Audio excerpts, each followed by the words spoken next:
اللهم صل على سيدنا محمد معدن الجود والكرم وآله وأصحابه الكرام وابنه الكريم وبارك وسلم صلاة دائمة سرمدا أبدا۔ اللہ تبارک و تعالیٰ نے قرآن پاک میں ارشاد فرمایا کہ اللہ کی طرف بڑھنے کے لیے تم راستہ تلاش کرو اور محنت کرو، اور اللہ نے انسان کو دونوں طاقتیں دی ہیں، خیر کی بھی اور شر کی بھی، اچھائی کی اور برائی کی، دونوں کی طاقتیں اس کے اندر ہیں۔ خیر والا جو مادہ ہے اس کو اچھائیوں کی طرف لے جاتا ہے، اور شر والا مادہ اس کو برائیوں کی طرف لے جاتا ہے۔ جب یہ دونوں چیزیں انسان کے اندر موجود ہیں تو انسان کبھی نیکیوں میں غالب آ جاتا ہے اور کبھی برائیوں میں غالب آ جاتا ہے۔ یہ شروع سے معاملہ چلا آ رہا ہے، اور انہی معاملات کو لے کر انبیاء اکرام علیہ السلام بندوں کی ہدایت کے لیے آتے رہے۔ اللہ تبارک و تعالیٰ نے بندوں کو یوں ہی نہیں چھوڑ دیا، بلکہ اپنے پیغمبروں کو بھیجا، اور خیر اور شر کے درمیان تمیز سکھانے کے لیے انبیاء آتے تھے، یہی بتانے کے لیے کہ تم جس راستے پر چل رہے ہو، اگر یہ غلط ہے تو غلط اور صحیح ہے تو صحیح۔ اور آخر نبی ہمارے آقا محمد صلی اللہ تعالیٰ علیہ وسلم کے بعد پھر یہ کام امت کے علماء اولیاء انجام دیتے رہے۔ آج جو ضروری بات میں عرض کرنا چاہتا ہوں وہ یہ ہے کہ اسلام کا جو نظام ہے خیر کو پھیلانے کے لیے ہے اور شر کو دبانے کے لیے۔ اسلام پوری طاقت اس پر لگاتا ہے کہ خیر کا نشر ہو، اس کی تبلیغ ہو، اور برائیوں سے لوگ بچیں۔ اور آپ کو پتا ہے اللہ تعالیٰ نے ہمارا لقب قرآن میں کیا بیان فرمایا؟ کنتم خیر امت، تم خیر امت ہو، یعنی بہترین امت ہو۔ اخرجت للناس، لوگوں میں اللہ نے تم کو سب سے بہترین امت بنایا، لیکن وجہ کیا ہے؟ کس وجہ سے تمہیں خیر امت کہا گیا؟ آگے خود اللہ تعالیٰ قرآن میں فرماتا ہے کنتم خیر امت اخرجت للناس تأمرون بالمعروف وتنہون عن المنکر، تم لوگوں کو اچھائی کا حکم دیتے ہو اور برائیوں سے روکتے ہو۔ یہ ہمارا خاصہ ہے، یہ ہماری اسپیشیلٹی ہے، اچھائیوں کی تعلیم دینا، اس کی ترغیب دینا، اس کی تبلیغ کرنا، اس کو پھیلانا، یہ اسلام کا نظام ہے، اور برائیوں سے روکنا یہ اسلام کا نظام ہے۔ اور خیر امت ہونے کے سبب آپ کو یہ کام کرنا ہی ہوگا۔ لوگ اگر یہ سمجھتے ہیں کہ یہ صرف مولانا لوگوں کا کام ہے یا مبلغ کا کام ہے، مائک ملے گا تو ہی تبلیغ کرے گا، نہیں، ہر مسلمان کی ذمہ داری ہے کہ وہ خیر کو اپنی طاقت کے مطابق لوگوں میں پھیلائے، اور برائی دیکھے تو اس کو روکے، اور برائی دیکھ کر کے خاموش رہنے والے کا وہی انجام ہے جو برائی کرنے والے کا انجام۔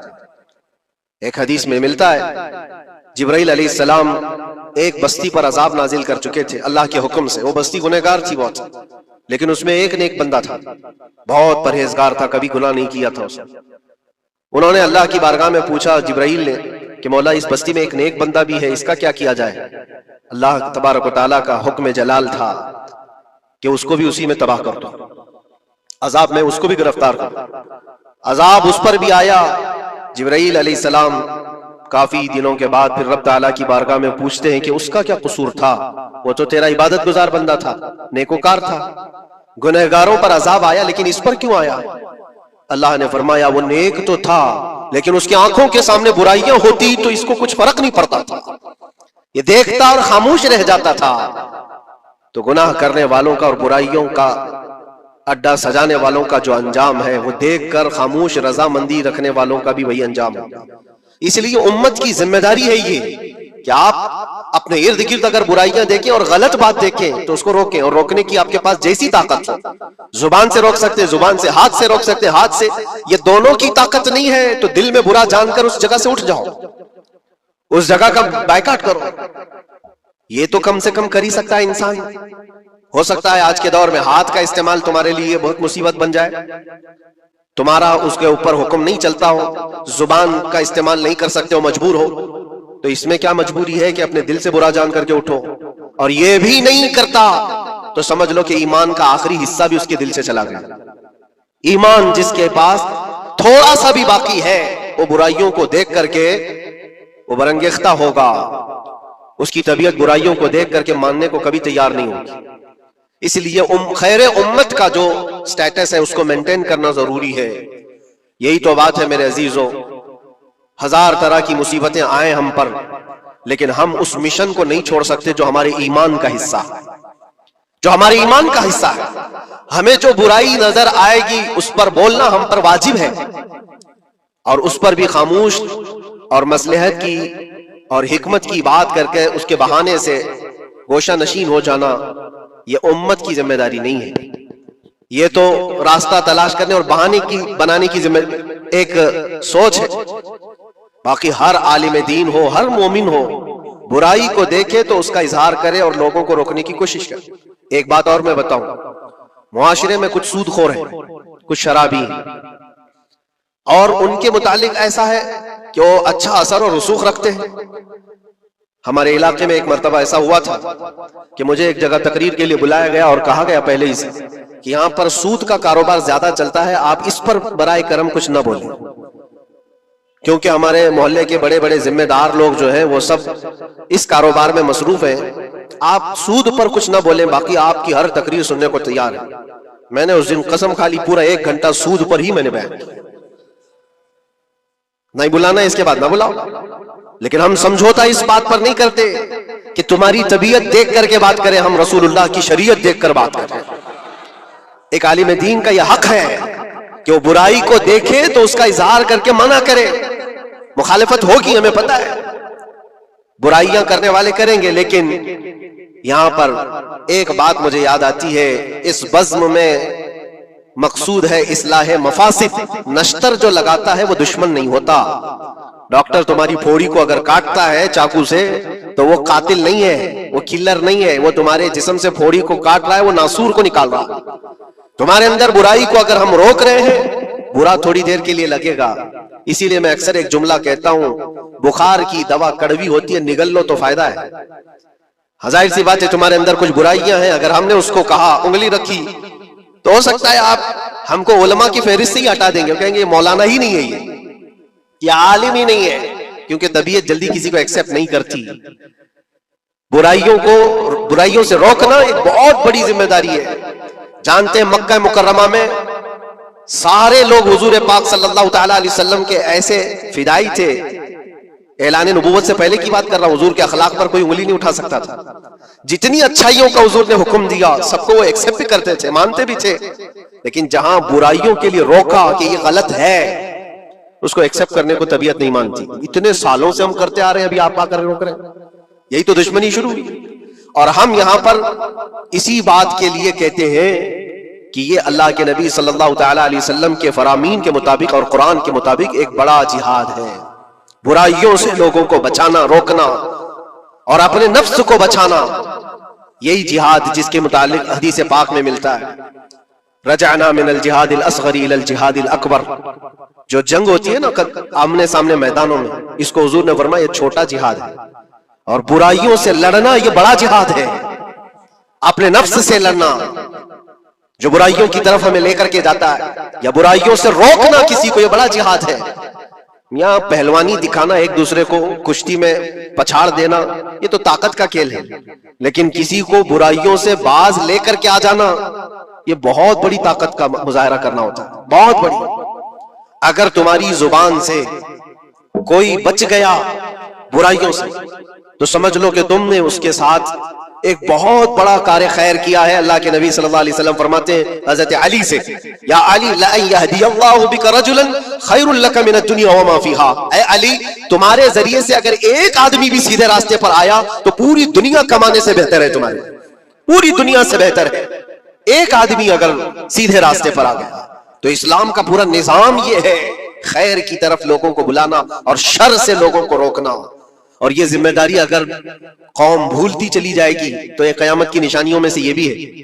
حضور پاک صلی اللہ تعالی علیہ وسلم نے ارشاد فرمایا، لوگ اچھائیوں کا حکم دینا چھوڑ چکے ہوں گے، برائیوں سے روکنا بند کر چکے ہوں گے، حتیٰ کہ ان کے آنکھوں کے سامنے راستوں پر زنا ایسے ہوگا جیسے گدھے جوڑا کھاتے ہیں، جانور زنا کرتے ہیں، اس طرح سے انسان ان کے آنکھوں کے سامنے کیا کریں گے اور یہ کچھ نہیں کہیں گے. یہ طبیعت آتی جائے گی تو یہ قیامت کی نشانیوں میں سے. آج یہی حالات تو ہے. لوگ یہ کہتے ہیں کہ ان کا مسئلہ ان کے ساتھ، ہم کیا کہیں ان کے لیے؟ نہیں میرے عزیز، میں جو بات کہہ رہا تھا وہ بیچ میں رک گئی. معاشرے میں کبھی سود خور ہوتے، شرابی ہوتے، بہت سارے ہیں، اور غلط کاموں میں وہ ملوث ہیں. کیا چیز ہے ان کو توبہ کرنے پر، وہ واپس آنے پر مجبور نہیں کر رہی ہے؟ کون سی چیز ہے جو ان کو ان کے گناہ پر بڑھاوا دے رہی ہے؟ کیا چیز ہے؟ کبھی آپ نے سوچا؟ وہ چیز یہی ہے ہم سب کی معاشرے میں اگر وہ غلط تھا تو ہم نے اس کے ساتھ دوستی ویسی ہی بنائی رکھی جیسے پہلے تھی، اس کو احساس ہونے ہی نہیں دیا کہ تو نے غلط کیا ہے یا غلط کر رہا ہے. اس کا ملنا جلنا اٹھنا بیٹھنا سب اچھے لوگوں کے ساتھ ویسے ہی چل رہا ہے، امام صاحب بھی مل رہے ہیں، اس کو سارا ریسپیکٹ ویسے ہی مل رہا ہے، تو وہ یہی سمجھتا ہے میں جو کچھ کر رہا ہوں اچھا کر رہا ہوں. اور اگر قوم کی تمام ذمہ دار لوگوں نے ایک بات یہ طے کیا کہ تو یہ غلط کاموں میں ہے، ہم آج سے تیرے ساتھ کوئی تعلق نہیں رکھیں گے، کبھی تیرے ساتھ کسی دعوت میں نہ آئیں گے نہ بلائیں گے. اس سے ہوتا کیا ہے؟ لوگوں کو ایسا لگتا ہے کہ ہم بائیکاٹ کا کوئی مشن چلا رہے، نہیں، اس سے اس کو احساس ہوتا ہے کہ میں مجلس میں بیٹھنے کے لائق نہیں ہوں، میں توبہ کر لوں تاکہ بیٹھنے کے لائق بن سکوں، ان برائیوں سے باز آ جاؤں. اور تمہارے ملن جلن کی وجہ سے یہ سارے آج لوگ پہلے چھپ کر کے کرتے تھے، آج اوپنلی یہ سارے کام کرنے لگے. لوگ جو ہے پہلے ڈرتے تھے کہ قوم میں لوگوں کو پتا چل جائے میرا دھندا کیا ہے تو پتہ نہیں میرے ساتھ لوگ کیسا سلوک کریں گے. آج وہ نڈر ہے، شیر ہے، کچھ نہیں ہوتا. آج لوگ جس کے پاس پیسہ زیادہ ہے اس کی عزت کرتے ہیں، اس کے ساتھ سانٹ گانٹ ویسی ہوتی ہے، سب اچھے لوگ بھی اس کے یہاں آتے ہیں جاتے ہیں، سب ہوتا ہے. عزیزان گرامی وقار، برائیوں سے روکنے کا نظام جو ہمارا ختم ہوتا جا رہا ہے، یہ قیامت کی بڑی نشانیوں میں سے. آج آپ کی اور ہماری ذمہ داری اتنی تو ہے کہ ان محفلوں سے اپنے آپ کو دور کر لو جہاں یہ سارے کام ہو رہے ہیں. غلط جو بھی ہے اس کو تمہارا دماغ خود ہی پہچانتا ہے غلط کیا ہے. اللہ تعالیٰ نے اتنی ہدایت ہر بندے کو عطا کی، ہر بندے کو. اللہ نے قرآن میں فرمایا الم نجعل له عینین ولسانا وشفتین وہدیناہ النجدین، ہم نے دو چیزیں ایسی نہیں دی ہیں تمہیں جو خیر اور شر کو پہچانتی ہیں. ہر انسان، آپ کو کسی نے بتایا نہیں کہ آگ گرم ہوتی ہے، بچپن سے بتایا نہیں جاتا ہے. انسان اپنی خود تجربات سے یا دیکھ دیکھ کر کے سمجھتا ہے، وہ آگ میں ہاتھ ڈالتا نہیں. کیا اس کی کوئی ٹریننگ دی گئی ہے بچپن سے کہ آگ میں ہاتھ ڈالنا نہیں چاہیے؟ تمہاری طبیعت نے خود ہی فیصلہ کیا ہے کہ یہ جلاتی ہے چیز، یہ گرم ہے، یہ نقصان دہ ہے. تو یہ ہدایت اللہ نے ہر بندے کو عطا کی ہے. کیا آپ نے اپنے بچوں کو یا آپ کو کسی نے بچپن سے سکھایا ہے کہ جو گندگی ہے، جو غلاظت ہے، پخانا ہو، گوبر ہو، یہ نہیں کھایا جاتا؟ یہ چیزیں سکھائی نہیں جاتی. انسان کی طبیعت میں ہے کہ اس کو ایکسپٹ نہیں کرتی طبیعت، دماغ خود ہی کہتا ہے یہ گندی ہے، یہ بری ہے. تو اتنی ہدایت تو اللہ کی طرف سے ہے خیر اور شر کو پہچاننے کی. اور کچھ ایسی باریکیاں ہیں جس کو علماء بیان کرتے ہیں یہ برا ہے اور یہ اچھا ہے. عزیزان گرامی وقار، آج امت کی یہ بہت بڑی ذمہ داری ہے جس کو فراموش کیا جا رہا ہے. اس ذمہ داری کو ایسا نہیں ہے کہ صرف علماء نبھائیں گے، عوام الناس کو بھی اس ذمہ داری پر آنا چاہیے. آواز ہر برائی کے خلاف اٹھاؤ، اور یہاں تک کہ اس پر اگر تمہاری موت بھی آتی ہے تو وہ شہادت کی موت ہے، وہ شہادت کی موت ہے. برائیوں سے روکتے ہوئے اگر کوئی قتل ہو گیا یا اگر کوئی دنیا سے انتقال کر گیا تو اس کی موت کو شہادت کی موت قرار دیا گیا ہے. یہاں تک کہ ایک حدیث میں یہ بھی ملتا ہے کہ کوئی بندہ حضور پاک صلی اللہ تعالی علیہ وسلم کے بتائے ہوئے تعلیمات کو لوگوں تک پہنچانے کا سفر کر رہا تھا، لوگوں کو اچھائیوں کا حکم دینے کا سفر کر رہا تھا، برائیوں سے روکنے کا سفر کر رہا تھا. اس دوران اس کا انتقال ہو گیا تو حضور فرماتے ہیں اس کا درجہ نبیوں اور شہیدوں کے بیچ میں ہوگا قیامت کے دن. اس کو درمیانی حصے میں رکھا جائے گا نبیوں اور شہیدوں کے بیچ میں، کیونکہ ایک بہت بڑی ذمہ داری اٹھا کر چل رہا ہے، بہت بڑی ذمہ داری. اب یہ ضروری نہیں آج مجھے یہ مائک ملا یا کوئی بہت بڑا پلیٹ فارم ملا جو مجھے لوگ سن رہے ہیں، ہماری ذمہ داری بڑی ہے. آپ کو آپ کے گھر کے بچے سن رہے ہیں، آپ کسی جگہ پر مینیجر ہے تو آپ کے ماتحت رہنے والے جو کام کرنے والے ہیں وہ آپ کو سن رہے ہیں.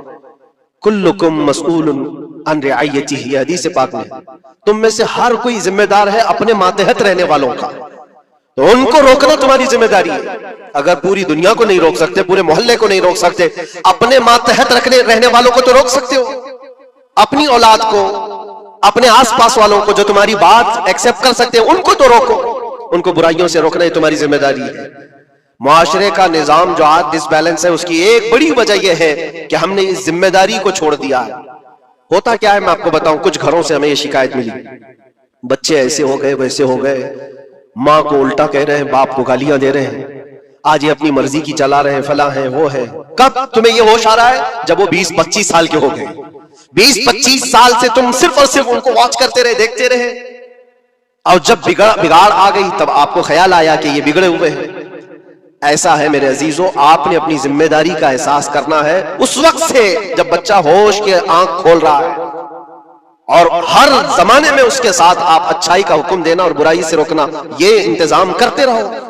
یہ مت سوچو میرا بچہ بہت اچھا ہے، کبھی آنکھ اٹھا کر کے نہیں دیکھتا کسی، تو اچھا ہے لیکن اس کو اچھے کو بھی نصیحت کی ضرورت ہے، انسان کی طبیعت ہے۔ میں آپ کو بتاؤں اس کائنات میں سب سے اچھے لوگ کون تھے؟ سب سے اچھے وہ رسول اللہ کے صحابہ، ان سے اچھے کوئی ہے؟ اور یہ ملتا ہے، بزرگوں نے فرمایا قیامت تک جو سب سے اچھے پیدا ہونے والے تھے اللہ نے ان کو چن کر کے رسول اللہ کا صحابی بنایا، سب سے اچھے لوگ تھے وہ، سب سے اچھے۔ لیکن ان سب سے اچھے لوگوں کو بھی رسول پاک صلی اللہ علیہ وسلم 8 دن سے زیادہ گیپ نہیں دیتے تھے، ان کو نصیحت کرتے رہتے۔ جو دنیا کے سب سے اچھے لوگ ہیں ان کو نصیحت کی ضرورت ہے، تو اس بگڑے ہوئے دور میں ہم سب کو کتنی ضرورت ہے؟ وہ صرف آپ کو نہیں، مجھے بھی ضرورت ہے۔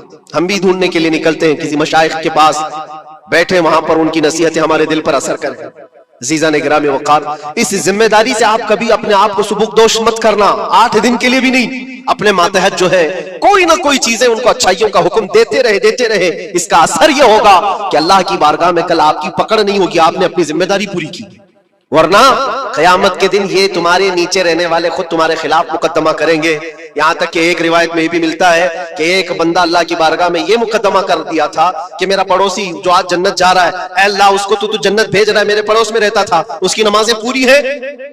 فرشتوں کے ذریعے سے کہا جاتا ہاں اس کی نمازیں پوری ہیں، حساب میں مکمل ہے۔ تو یہ مقدمہ اس بات پر کرتا ہے کہ اللہ اس کو روک دے، اتنی دن وہ نماز پڑھتا تھا، ایک دن مجھے بلاتا نہیں تھا، خود اپنی نمازیں تو پوری کر لیا لیکن مجھے ایک دن نہیں بلایا، میں آج جہنم میں جا رہا ہوں۔